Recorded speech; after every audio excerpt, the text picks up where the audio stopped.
Welcome back. I'm Anna Montana with some Banana News with an update on the suspicious suicide of Henry Jord.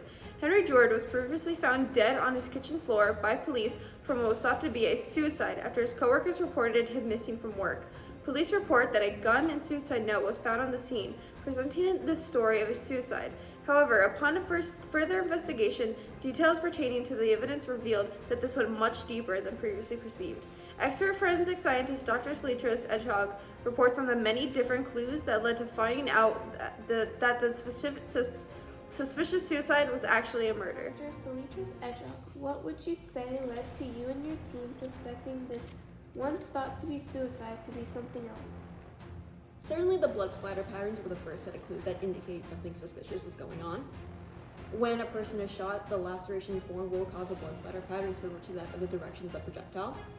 So if Mr. Jord had shot himself while standing up, there would have been blood found on the walls. However, at the scene of the crime, only blood was found on the floor, meaning that he was shot while already on the ground, which certainly indicated that something suspicious was going on. Was there anything else? Certainly. Upon further investigation of the gun used to shoot Mr. Jord, very little blood was found in and on it, meaning that it was shot from afar, and therefore by another person.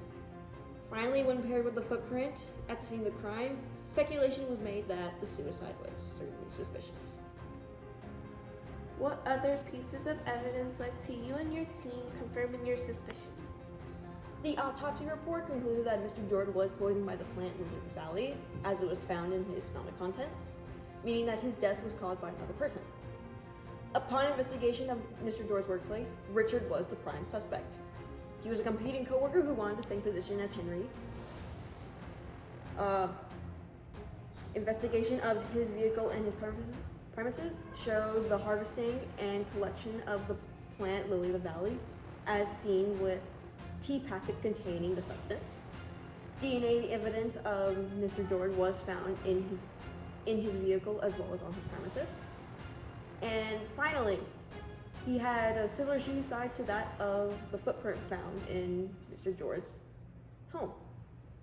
An investigation at Mr. Jord's workplace also indicated that he had no signs of mental instability, meaning that there was no indication of any suicide. There would have been no indication of any suicide.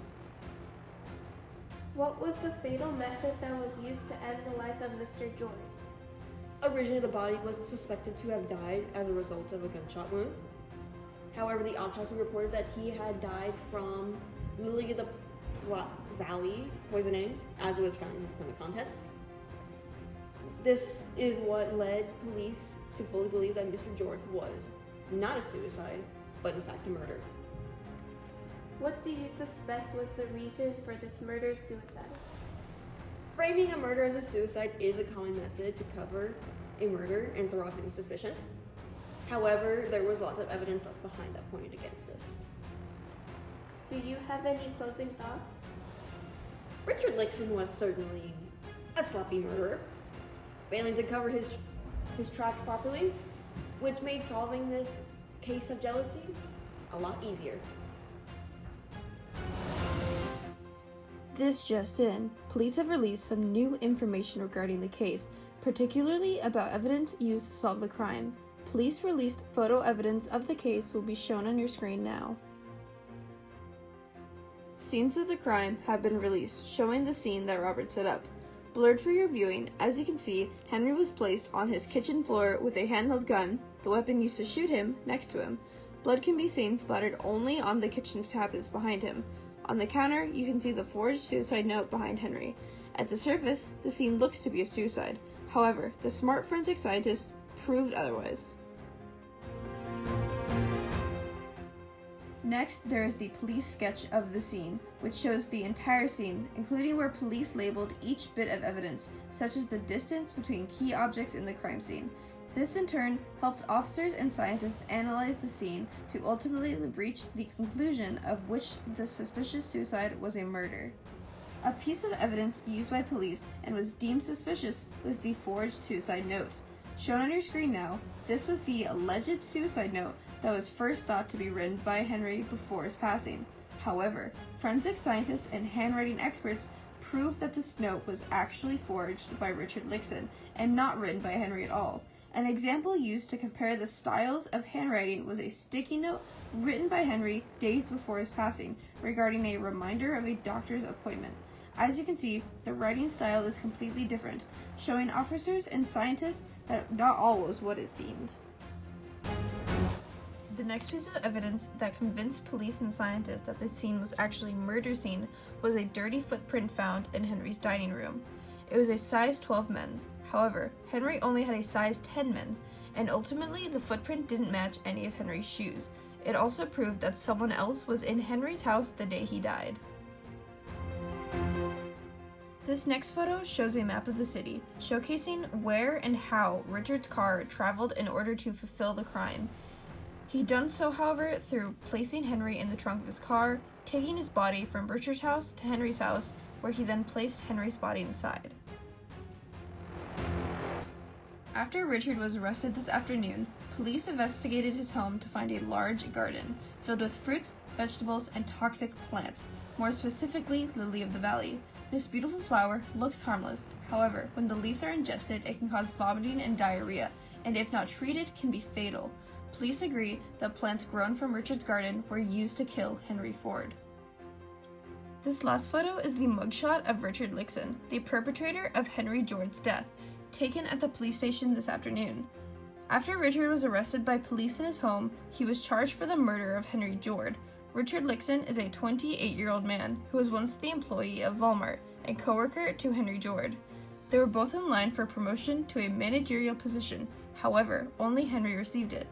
As a result of this outcome, Richard Lixon sought to remove Henry Jord from the company through murder-suicide in order to then receive said promotion. His trial began January 3rd, 2023, and ended on Tuesday, February 20th, where he was charged with a life sentence. In the conclusion of this case's evidence, we now turn to Diana Juliana and Thomas Efferson, who was once a co-worker of Henry Jord. I am Diana Juliana with Thomas Efferson, a co-worker of Henry Jord and Richard Lixon. Hello, Mr. Efferson. What are your thoughts about this whole situation? Hey man, this whole thing's crazy. I wasn't that surprised though. We all knew Richard was jealous of Henry. I'm just sad he's not here with us anymore. Was Henry acting differently before he went missing? Yeah, the only thing was he was like super excited about his new promotion. He treated us all to dinner. He was a really good guy. I see. Was Richard acting any different? Yeah, he kind of just didn't talk to anyone. He was really distant. He just kind of stared at Henry a lot, you know? We never would have thought he would like kill him or anything. We just thought he was a little jealous. Did you ever expect Richard to kill Henry? I would have never thought someone would just like kill someone over a promotion. We all thought he was acting like a little strange, but we never thought he would kill him. What do you think about Richard now? He deserves to be in jail forever, man. He took a good man's life away. We hope he never returns here or gets close to any person. He is a murderer, man. All for a promotion? We are all mourning Henry's death. Thank you, Mr. Efferson, for speaking with us. Back to you, Anna Montana. Thank you, Diana Juliana. Through this investigation, police and forensic scientists have figured out the whole story. Henry Jord and Richard Lixon were both co-workers working to get a promotion at Walmart. But when Henry Jord was given the promotion, it made Richard Lixon jealous, according to other co-workers. So Richard Lixon allegedly picked up a new hobby, gardening. It wasn't just normal gardening, however, it was filled with toxic plants. During the autopsy, forensic scientists found traces of the toxic flower, lily of the valley, in Henry's stomach. Police, after searching his home, found Richard was growing this exact plant. It was determined that Henry was killed by the poisonous plant, then dragged into Richard's truck, where DNA evidence of Henry was found, where Lixon then took Jord's body to his house. He then allegedly placed Henry Jord in his kitchen and staged the scene as a suicide. To help support this, evidence was found at Henry's house where there was a dirty footprint that did not match Henry's, but matched Richard's shoe size perfectly. Investigators also found out that the blood splatter from the gun was not done by Henry, but by someone else shooting at him. Finally, the suicide note was deemed to have not written by Henry Jord, according to handwriting experts, and matched closely to Lixon's writing. Now, with all this information, police and scientists determined that Henry Jord did not commit suicide but was killed and staged by Richard Lixon by poisoning and then shot at. Police arrested Richard at his home this evening and are currently awaiting trial. I'm Anna Montiana with Banana News, reporting the case of the suspicious suicide of Henry Jord, and we'll see you next time on Banana News.